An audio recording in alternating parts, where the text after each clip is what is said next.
Kembali di Sapa Indonesia Siang, saudara, usaha mikro kecil dan menengah (UMKM) terus bermunculan di Indonesia sejak beberapa tahun terakhir.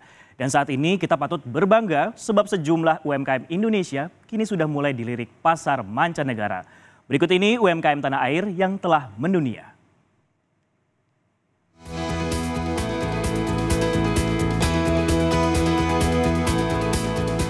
Bisnis usaha mikro, kecil dan menengah atau UMKM merupakan fondasi inti bagi perekonomian Indonesia. Dari menciptakan lapangan kerja hingga memiliki kemampuan mengentaskan kemiskinan, bisnis UMKM berkontribusi besar terhadap pertumbuhan ekonomi Indonesia karena mereka memainkan peran penting dalam inklusi sosial. Berikut ini bisnis UMKM Indonesia yang berhasil mendunia.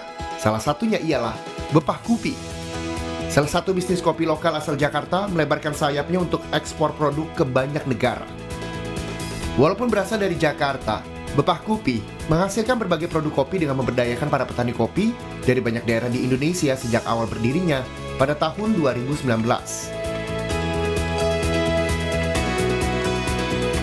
Untuk jenis produk yang dipasarkan, Bepah Kopi memiliki 3 jenis main product, yaitu green beans, roast beans, dan kopi bubuk. Jenis pemasaran Bepah Kopi ada 2, yaitu business to business dan business to customer. Sejak 2020, Bepah Kopi mulai mendapatkan kesempatan memasarkan produknya kepada pelaku bisnis di luar negeri seperti Kazakhstan, Mesir, Amerika Serikat, dan beberapa negara lain.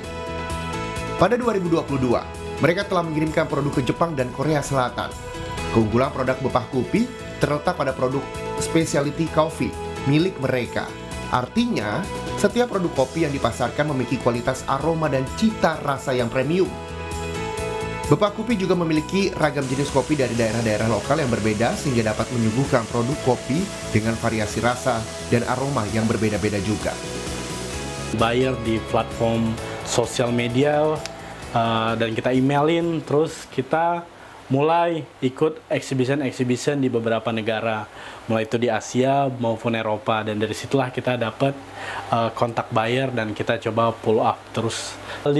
Pahitnya kopi ada nikmatnya kopi. Gitu juga mungkin di suka dukanya, mulai dari harga kopi yang nggak stabil ya, kualitas dan produktivitas kopi yang kadang ada naik, ada turun, tapi kita berusaha untuk bisa membuat processing kopi kita bisa lebih baik lagi. Terus untuk kita go internasional, yang pertama kita harus tahu dulu nih bisnis kita, dan kita harus riset pasar kita.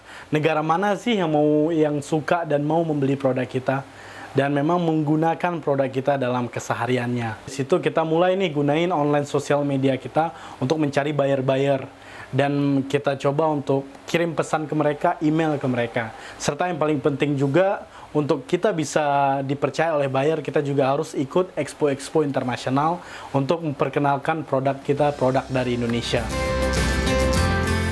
Selain Bepah Kopi, UMKM yang telah mendunia ialah Gendis Bag. Dimulai dari bisnis rumahan di tahun 2002, Gendis Bag kini menjadi salah satu brand lokal Indonesia yang sukses memasarkan produknya hingga ke mancanegara. Mengambil segmen wanita usia produktif, Gendis Bag yang berlokasi di Jalan Lingkar Barat, Gamping, Sleman, Yogyakarta, menawarkan produk tas berbahan natural. Bahan yang sejatinya banyak ditemukan di alam Indonesia, tetapi dipandang sebelah mata karena dianggap tak bernilai ekonomis. Di balik sukses yang diraih saat ini, perjalanan Gendis Bag diwarnai kisah jatuh bangun pengusaha UMKM. Awalnya, Gendis Bag hanya memiliki sejumlah pekerja dengan cara pemasaran dari pintu ke pintu. Selama 4 tahun berjuang, Gendis Bag terus berinovasi untuk mendapatkan pasar. Pada 2006, Gendis Bag mulai berkembang. Bahan natural yang masih jarang dilirik kompetitor ditambah desain yang menarik menjadikan Gendis Bag laris. Selain pasar Indonesia, Gendis Bag juga terus melebarkan pasarnya hingga ke luar negeri, mulai dari Jepang, Eropa, hingga Amerika. Sempat anjlok omset Gendis Bag di masa pandemi, tetapi kini perlahan bangkit. Para pekerja kembali berkreasi, menciptakan tas berbahan natural yang cantik sebagai andalan Gendis Bag. Mengawali dengan 5 pekerja, kemudian mencoba pemasaran pun masih door to door karena waktu itu belum punya showroom sendiri, jadi kita pemasaran masih antara relasi aja, kenalan natural. Jadi dari awal kita produk natural. Pada saat itu natural belum banyak yang melirik teman-teman UMKM atau teman-teman produsen atau desainer itu belum banyak yang melirik untuk produk natural dalam bentuk tas. Jadi kita mencoba melempar itu 2002-2004 mulai dilirik oleh pemerintah. Di 2006 mulai mencoba menggabungkan dengan wastra nasional kita, wastra Indonesia, maksudnya dengan kain-kain tradisional dari kain batik. Kemudian kita mencoba menggabungkan dengan kain tenun dan mencoba dengan ulas juga. Ternyata respon pasar semakin bagus. Tahun 2012 kita sudah menerima PO dari Jepang. Kemudian tahun 2015 kita juga masuk pasar Amerika.